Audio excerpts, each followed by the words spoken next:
नमस्कार दोस्तों, मैं पवन। आज की सच्ची घटना जो सुनाने जा रहा हूँ वो मध्य प्रदेश के मुरैना की है। 13 दिसंबर 2024 को सुबह के यही कोई 6 बजे के आसपास का समय रहा होगा।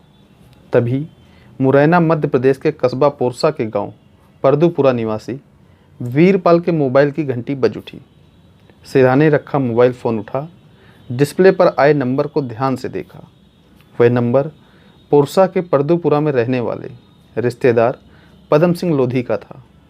फ़ौरन वह कॉल रिसीव करते हुए बोला, हेलो पदम सिंह जी, इतनी सुबह सुबह कैसे याद किया? अरे कुछ ज़रूरी बात करनी थी आपसे। बताओ क्या बात करनी है?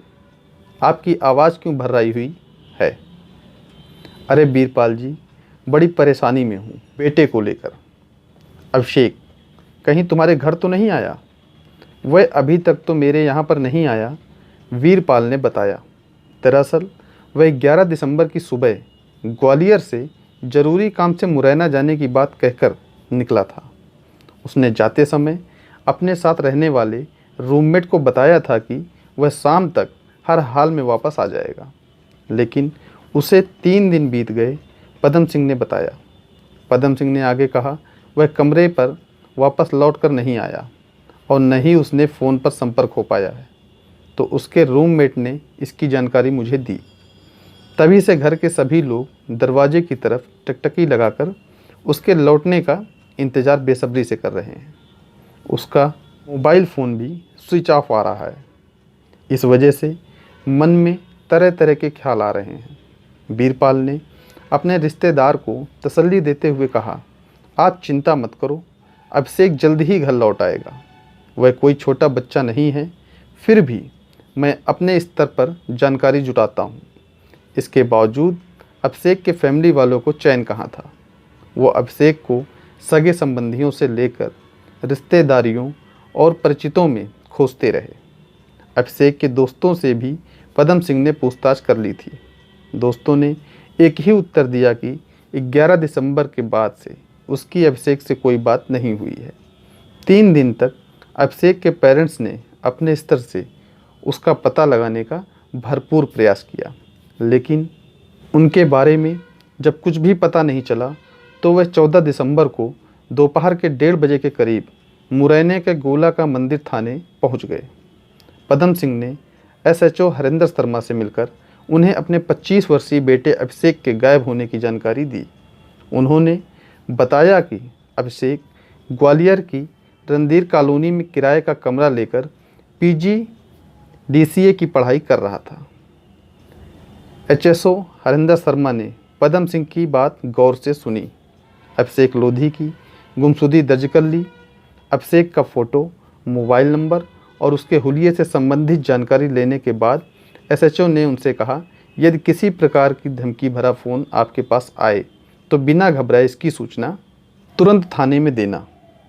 आश्वासन के बाद पदम सिंह अपने घर तो लौट आए थे, लेकिन उनके मन में बेटे को लेकर एक भय बना हुआ था।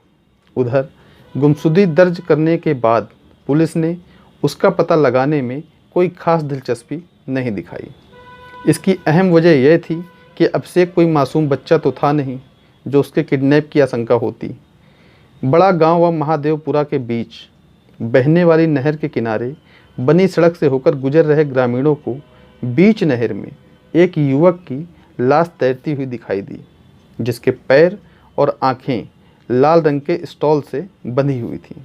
नहर में लाश पड़ी होने की खबर से पूरे इलाके में सनसनी फैल गई। लाश को करीब से देखने के लिए वहां पर लोगों का जमघट लगने लगा। इसी बीच किसी ने इसकी सूचना दिमनी थाने को दे दी। कुछ ही देर में एसएचओ शशि कुमार कुछ सिपाहियों को साथ लेकर घटनास्थल पर पहुंच गए। पुलिस के पहुंचने तक घटनास्थल पर अच्छा खासा जमावड़ा लग चुका था। मृतक को लेकर लोग तरह तरह की चर्चा कर रहे थे। मौके पर मौजूद लोगों में यह जानने की बेहद लालसा थी कि आखिरकार मृतक युवक है कौन। एसएचओ शशि कुमार भीड़ को हटवाकर नहर के पास पहुंचे तो पता चला कि लाश किसी नवयुवक की है। शशि कुमार ग्रामीणों की मदद से युवक की डेड बॉडी नहर से निकलवाकर उसका निरीक्षण कर ही रहे थे कि उन्हीं की सूचना पर एडिशनल एसपी गोपाल सिंह धाकड़, एसडीपीओ विजय सिंह भदौरिया भी घटनास्थल पर पहुंच गए। दोनों पुलिस अधिकारियों ने भी बारीकी से लाश का निरीक्षण किया। मृतक की उम्र 24 से 25 साल रही होगी। वह काले रंग की जैकेट और नीले रंग की जींस पहने हुए था। डेड बॉडी देखकर ही लग रहा था कि यह हत्या का मामला है, क्योंकि उसके पैरों और आंखों पर लाल रंग का स्टॉल बंधा था। शशि कुमार ने वहां मौजूद भीड़ से लाश की शिनाख्त करानी चाहिए, लेकिन कोई भी डेड बॉडी की शिनाख्त नहीं कर सका। मृतक के पास से कोई पहचान पत्र, पर्स या और कोई ऐसी चीज़ बरामद नहीं हुई जिससे उसकी शिनाख्त करने में मदद मिलती। मौके की कार्रवाई निपटाकर एसएचओ ने लाश को पोस्टमार्टम के लिए भिजवा दिया। थाने लौटकर उन्होंने अज्ञात के खिलाफ धारा 103 बीएनएस के तहत मुकदमा दर्ज कराकर मामले की जांच शुरू कर दी। हत्या के इस मामले की जांच के लिए लाश की शिनाख्त जरूरी थी, इसलिए जांच टीम ने मृतक की लाश के फ़ोटो और उसका हुलिया ग्वालियर, चंबल संभाग के सभी पुलिस थानों में ईमेल और वायरलेस द्वारा भेज दिया और उनसे पूछा कि इस तरह के हुलिया के किसी नवयुवक की गुमशुदगी किसी थाने में दर्ज तो नहीं है। यह सूचना जैसे ही गोला का मंदिर थाने के एसएचओ ने वायरलेस पर सुनी, उन्होंने टेबल की दराज में संभाल कर रखे गुमशुदा युवक की फ़ोटो को निकाल कर देखा। वह फ़ोटो पदम सिंह ने अपने 25 वर्षीय बेटे अभिषेक की गुमशुदगी की सूचना लिखवाते वक्त उन्हें दिया था। उससे उसकी कदकाठी मेल खा रही थी। उन्होंने तुरंत दिमनी थाने के एसएचओ को फ़ोन कर बताया कि 24 दिसंबर 2024 की दोपहर इस हुलिये के एक युवक जिसका नाम अभिषेक लोधी है कि गुमशुदगी की सूचना मुरैना जिले के ही थाना गोला का मंदिर के गांव परदूपुरा निवासी पदम सिंह लोधी ने कराई थी। इस जानकारी के मिलते ही दिमनी थाने के एसएचओ शशि कुमार ने पोरसा के परदूपुरा निवासी पदम सिंह लोधी से उनके मोबाइल पर संपर्क करके एक युवक की लाश बरामद होने की सूचना देते हुए उन्हें थाने बुलाया। पदम सिंह अपने एक दिमनी थाने पहुंच गए। एसएचओ शशि कुमार ने उन्हें नहर से बरामद लाश के फ़ोटो दिखाए तो फ़ोटो देखते ही वह भभक कर रोने लगे। शशि कुमार ने किसी तरह उन्हें दिलासा देकर शांत कराया। तब पदम सिंह लोधी ने एसएचओ को बताया कि जब मेरे बेटे की हत्या हो चुकी है तो फिर उसके मोबाइल से मेरे मोबाइल पर 20 लाख रुपए की फिरौती मांगने के मैसेज कौन भेज रहा है। शशि कुमार ने इस बात का जल्द पता लगाने का आश्वासन देते हुए एसआई और कांस्टेबल के साथ पदम सिंह को मुरैना के जिला चिकित्सालय की मोर्चरी भेज दिया। वहां डीप फ्रीजर में रखी डेड बॉडी पदम सिंह को दिखाई तो उन्होंने उसे देखते ही कहा, हाँ, यह लाश मेरे बेटे अभिषेक की ही है। लाश की शिनाख्त हो गई तो पुलिस को यह पता लगाना था कि हत्या किसने और क्यों की तथा मृतक के मोबाइल से उसके पापा को व्हाट्सएप मैसेज कौन भेज रहा है। उधर इस सनसनीखेज हत्या की घटना को गंभीरता से लेते हुए मुरैना के एसपी समीर सौरभ द्वारा कत्ल की घटना का शीघ्र खुलासा करने के लिए 2 पुलिस टीमें गठित कर दी। शशि कुमार मुखबिरों से पल पल की खबर ले रहे थे। इस नाम से उन्हें 1 सप्ताह का समय तो लगा, लेकिन उन्हें इस ब्लाइंड मर्डर को हल करने के लिए ज़रूरी सबूत जुटा लिए। पुलिस ने अभिषेक लोधी का मोबाइल नंबर सर्विलांस पर लगा दिया। इसी के साथ उन्होंने अभिषेक के लापता होने वाले दिन भी पायल राजपूत ने अभिषेक को इंस्टाग्राम पर मैसेज भेजकर अपने पास मुरैना बुलाया था, जिस पर वह राजी हो गया। पुलिस टीम ने जांच का सिलसिला घटनास्थल से शुरू करते हुए मृतक के फैमिली वालों से पूछताछ करने के बाद हत्यारे तक पहुंचने के लिए तमाम तकनीकों का इस्तेमाल किया। इससे पुलिस टीम को जल्द ही सफलता मिल गई। मर्डर के इस मामले में 3 लोगों के नाम सामने आए, जिनमें एक युवक मुकेश लोधी का भी नाम था। मुकेश का नाम ही नहीं आया, बल्कि पुलिस ने उसे ही अभिषेक हत्याकांड का मास्टरमाइंड बताया। लोगों को हैरानी तब हुई जब पुलिस को मालूम हुआ कि इस वारदात को अंजाम देने में मुकेश की प्रेमिका शशि और पायल उर्फ काजल भी शामिल रहीं। एसएचओ शशि कुमार अवंतीबाई कॉलोनी रामनगर में इसी केस के सिलसिले में लोगों से पूछताछ कर रहे थे। उसी दौरान उन्हें एक व्यक्ति अपने गले में लाल रंग का स्टॉल बांधे हुए दिखाई दिया। उसका स्टॉल देखने में मृतक के पैर और आंखों से बंधे स्टॉल से मेल खा रहा था। इसके अलावा उस शख्स की गतिविधियां भी संदिग्ध लग रही थीं, क्योंकि वह लगातार पुलिस टीम की गतिविधियों पर चौकस निगाहें रखे हुए था। उस शख्स के बारे में मुखबिर से जानकारी लेने पर पता चला कि उसका नाम मुकेश लोधी है। वह अवंतीबाई कॉलोनी में शशि लोधी नाम की शादीशुदा युवती के साथ लिव इन रिलेशन में रह रहा है, क्योंकि शशि ने अपने पति को छोड़ रखा है। मुकेश कुछ साल पहले तक दिल्ली में रहकर ओला की टैक्सी चलाता था। दिल्ली से आने के बाद वह ग्वालियर के गोले का मंदिर इलाके में कियोस्क सेंटर चलाने लगा था। इसी दौरान उसे ऑनलाइन सट्टा खेलने का चस्का लग गया, जिसके चलते वह मोटी रकम सट्टे में हार गया, तो उसने कियोस्क सेंटर को बंद कर दिया और मुरैना में किराए पर कमरा लेकर प्रेमिका शशि के साथ रहने लगा।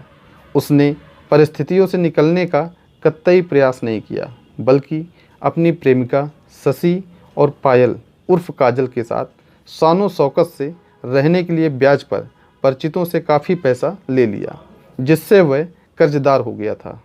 अचानक उनके मोबाइल फ़ोन की घंटी बजने लगी। जब तक वह कॉल रिसीव करते, घंटी बंद हो गई थी। मोबाइल फ़ोन की स्क्रीन पर उन्होंने की नज़र डाली तो पता चला कि कॉल बेटे के मोबाइल नंबर से आई थी। उन्होंने बेटे के नंबर पर कॉल बैक कर बात करना उचित समझा। उन्होंने जैसे ही कॉल रिसीव की, दूसरी तरफ से आवाज़ आई, हेलो पदम सिंह, लोधी बोल रहे हैं।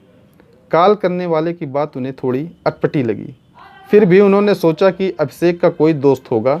इससे ज़्यादा कुछ और पूछताछ कर पाते कि दूसरी तरफ से फ़ोन करने वाले ने तपाक से अपनी बात कह डाली, सुनो, मैं कौन बोल रहा हूँ, कहाँ से बोल रहा हूँ, ये सब पता चल जाएगा।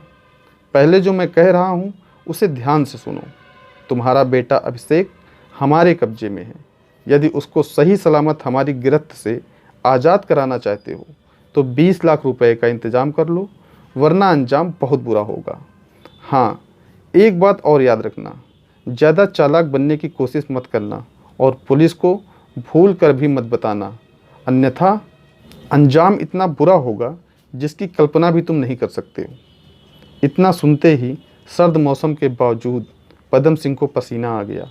वह अपनी जेब से रुमाल निकालकर पसीना पोंछ भी नहीं पाए थे कि बेटे के मोबाइल फ़ोन से व्हाट्सएप कॉलिंग करने वाले ने फिर धमकी देते हुए कहा, सुनो, फिरौती की रकम कब, कहाँ और कैसे देनी है मैं तुम्हें बाद में कॉल करके बताऊंगा। लेकिन एक बात ध्यान देना कि मैंने जो भी कहा है उसे हल्के में मत लेना, वरना अंजाम भुगतने के लिए तैयार रहना। इतना कहकर उसने कॉल डिस्कनेक्ट कर दी। अपने बेटे को बंधक बनाने और उसकी सकुशल वापसी के एवज़ में 20 लाख रुपए की फिरौती मांगी जाने से पदम सिंह के होश उड़ गए। वह अपना माथा पकड़कर बैठ गए। उन्हें कुछ समझ नहीं आ रहा था कि उन्हें साथ यह क्या हो रहा है। उन्होंने और उनके बेटे अभिषेक ने तो किसी का कुछ बिगाड़ा ही नहीं था, और न ही उनका और उनके बेटे का किसी से कोई झगड़ा हुआ था। फिर बेटे को बंधक बनाकर क्यों रखा है? सिर पकड़कर वह इसी सोच में उलझे हुए थे कि तभी अचानक घर के भीतर से उनकी पत्नी ने आवाज़ लगाई, अरे आप अभी तक यहाँ ही बैठे हुए हैं? आप तो बेटे को ढूंढने जा रहे थे। फिर अचानक ऐसा क्यों सिर पकड़कर बैठ गए? कोई बात है क्या? पत्नी का इतना कहना था कि पदम सिंह फफक पड़े और पूरी आपबीती सुना दी। पति के मुंह से बेटे की किडनैपिंग की बात सुनकर पत्नी के भी होश उड़ गए। वह भी सिर पकड़कर बैठ गई थी। पति पत्नी को अब कुछ सूझ नहीं रहा था कि वह क्या करें। काफ़ी देर तक दोनों मौन रहकर एक ही कमरे में बैठे रहे। वे इसी सोच में उलझे हुए थे कि बेटे को बंधक बनाकर रखने की हरकत किसने की है। यही सब सोचकर वे दोनों शंकाओं आशंकाओं से उलझे हुए थे। कुछ सूझ नहीं रहा था कि क्या करें। फिरौती की मांग करने वाले ने कहा था कि पुलिस को इस बारे में कुछ बताया तो अपने इकलौते बेटे को हमेशा के लिए खो बैठोगे। इसलिए पदम सिंह ने बेटे की गुमशुदगी दर्ज कराते वक्त व्हाट्सएप पर हुई बातचीत का कतई जिक्र नहीं किया। उधर सातिर दिमाग मुकेश लोधी ने अभिषेक की हत्या के बाद उसका मोबाइल अपने पास रख लिया था, लेकिन जैसे ही अभिषेक की लाश नहर से बरामद हुई और पुलिस ने उसके हत्यारे की तलाश तेज की, तो मुकेश लोधी ने मृतक के मोबाइल से पदम सिंह को व्हाट्सएप मैसेज भेजकर बता दिया कि अभिषेक की हत्या हो चुकी है। यदि अब यह जानना चाहते हो कि उसकी हत्या किसने की और किसके कहने पर की है, तो तुरंत 5 लाख रुपए अपने बेटे के मोबाइल पर फ़ोन-पे के माध्यम से भेज दो। ध्यान रहे, पुलिस हमारे बारे में कुछ भी पता नहीं कर सकती, क्योंकि हम सैकड़ों किलोमीटर दूर निकल चुके हैं। इस सनसनीखेज हत्याकांड के पीछे जो कहानी बताई वह चौंकाने वाली थी। मुकेश लोधी 23 वर्ष ने अपनी 2 प्रेमिकाओं शशि लोधी 21 वर्ष निवासी पर्दपुरा और पायल उर्फ काजल लोधी 23 वर्ष निवासी सिरमिती हॉल निवासी भड़ोकर के साथ मिलकर की थी। पायल लोधी ग्वालियर में अपने मामा के घर पर रहकर पढ़ाई कर रही थी।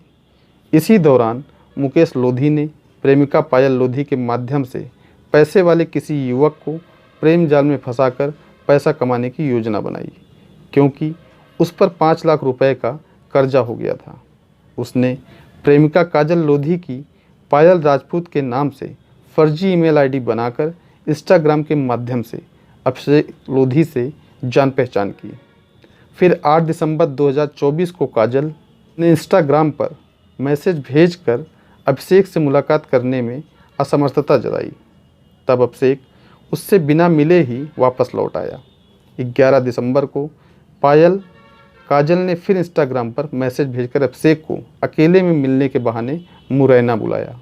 काजल ने अपने मैसेज में यह भी लिखा कि इस बार ग्वालियर से बस में बैठकर मुरैना आना, मैं बस स्टैंड पर खड़ी मिल जाऊंगी। बस स्टैंड से मैं सीधे तुम्हें अपनी सहेली शशि के बड़ोकर स्थित कमरे पर ले चलूँगी। अपनी प्रेमिका पायल का इंस्टाग्राम पर मैसेज देखकर अभिषेक बस में बैठकर मुरैना पहुंच गया। बस से उतरकर जैसे ही अभिषेक ने अपनी नज़र घुमाई, पायल उर्फ काजल इंतज़ार में खड़ी दिखाई दे दी। वह अभिषेक को अपनी स्कूटी पर बिठाकर सीधे शशि के कमरे पर ले गई और कमरे का ताला खोलकर अभिषेक से कहा कि तुम तसल्ली के साथ पलंग पर बैठो, मैं तुम्हारे और अपने लिए गर्मा गर्म चाय और नाश्ता लेकर आती हूँ। काजल से बातचीत करता रहा, लेकिन चाय खत्म होने से पहले ही उसने अपना सिर चकराता हुआ महसूस किया। उसके होश कब गुम हो गए उसे पता ही नहीं चला। उसके बेहोशी की हालत में पहुँचते ही मुकेश और शशि ने अभिषेक के हाथ पैर और आंखें काजल के स्टॉल से बांध दी। तकरीबन 3 घंटे बाद जैसे ही नशा कम हुआ, उसने काजल से पूछा, क्या यही सब हरकतें करने के लिए तुमने मुझे ग्वालियर से बुलाया था? इसी बीच शशि का प्रेमी मुकेश कमरे में आ गया था। अभिषेक ने शोर मचाना शुरू कर दिया।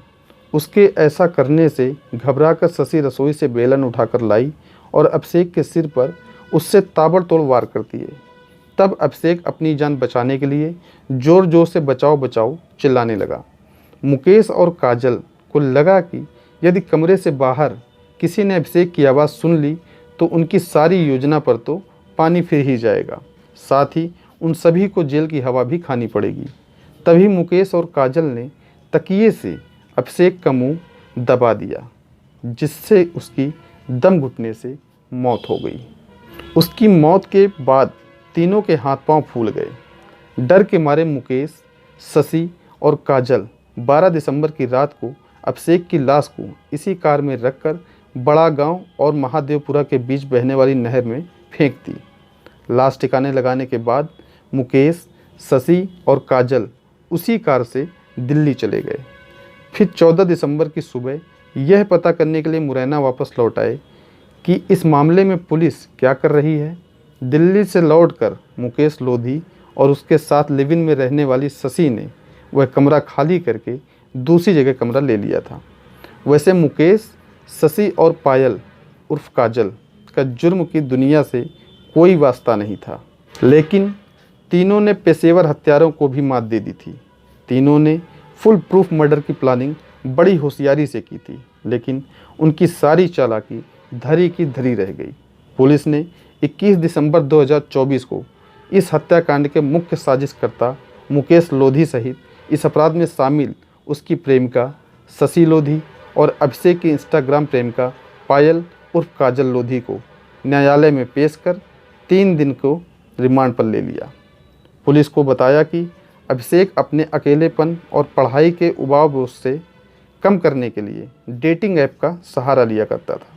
कुछ वक्त के लिए ऑनलाइन डेटिंग की दुनिया में तफरीफ कर वह अपने आप को तरोताज़ा महसूस करता था। दरअसल उसे एक गर्लफ्रेंड की तलाश थी, क्योंकि अभी तक उसकी कोई गर्लफ्रेंड नहीं थी। इसके चलते उसने तमाम सारे डेटिंग ऐप पर अपने अकाउंट खोल रखे थे। उन पर उसकी प्रोफाइल के मुताबिक किसी वैसी लड़की से दोस्ती नहीं हो पाई थी जिसकी उसने कल्पना कर रखी थी। एक दिन उसकी नज़र इंस्टाग्राम पर पायल राजपूत नाम से रजिस्टर्ड आईडी पर पड़ी। उसने फटाफट पायल को अपने अकाउंट से जोड़ने के लिए रिक्वेस्ट भेज दी। कुछ ही सेकंड में पायल ने उसे एक्सेप्ट भी कर लिया। अभिषेक ने उसे ओके कर दिया। फिर उससे उसकी चैटिंग के साथ डेटिंग शुरू हो गई। वे डिजिटल ज़माने के प्रेमी थे। उनके डेटिंग मैसेज बॉक्स में गुड मॉर्निंग और गुड नाइट से होती थी। पायल और अभिषेक इंस्टाग्राम के माध्यम से अपने दिल की भावनाएं एक दूसरे से जाहिर करते रहते थे। दोनों में देर रात तक चैटिंग होती रहती थी। 2 से 3 दिनों की लुभावनी और मज़ेदार चैटिंग के बाद पायल ने अभिषेक को फंसाने के लिए एक साथ अपने तमाम सारे सेक्सी फ़ोटो भी भेज दिए थे। पायल के जाल में अभिषेक के फंसते ही पायल बहुत खुश हुई।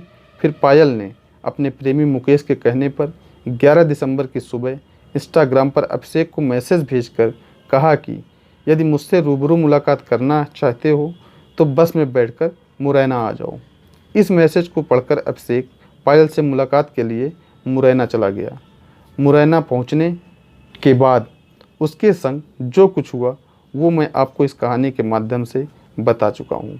मुकेश लोधी, शशि लोधी और पायल उर्फ काजल लोधी जेल की सलाखों के पीछे थे।